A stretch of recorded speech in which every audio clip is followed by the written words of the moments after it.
सोचिए, सवाल है कि निम्नलिखित में किसका दशमलव प्रसार अशांत है। आप जानते हैं कि अगर कोई परिमेय संख्या है तो परिमेय संख्या का दशमलव प्रसार दो तरह का होता है, या तो वह शांत होगा और नहीं तो क्या होगा, अशांत आवर्ती होगा।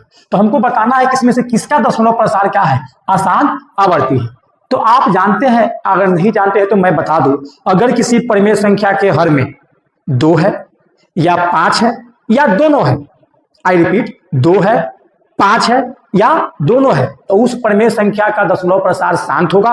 और 2 और 5 के अलावा, इनके अलावा अगर तीसरा कोई भी संख्या आता है तो दशमलव प्रसार क्या होगा, अशांत होगा। तो यदि हम यहाँ पे देखें, ऊपर वाले को नहीं देखना है हमको, किसको देखना है, नीचे वाले को, बेस को देखना है, आधार को। क्यों? क्योंकि बेबी को बेस पसंद है।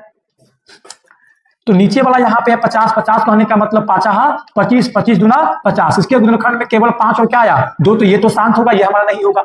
उसके बाद 1600 को 16 कहने का मतलब 2 दूना 4, 4 दूना 8, 8 दूना 16, यानी 16 में केवल 2 शामिल है, और 2 0 कहने का मतलब कि 2 को 5 होगा और 2 को 2 होगा, ये भी नहीं होगा।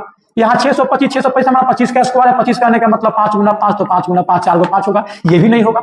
243 कहने का मतलब 3 का पावर 5, यानी इसके गुणनखंड में क्या है, 3 है। क्या है, 3 है। हम यदि चाहे तो यहाँ पे 2 का पावर 0 गुना 5 के पावर 0 भी तो लिख सकते हैं, लेकिन गुणनखंड में क्या शामिल हो जाएगा, 3, जिसके चलते इसका दशमलव प्रसार क्या हो जाएगा, जिसके चलते इसका दशमलव प्रसार अशांत हो जाएगा। तो हमको सिर्फ किसको देखना है, नीचे वाले को, केवल नीचे वाले को देखेंगे और उसके अनुसार उसके दशमलव प्रसार को बता देंगे।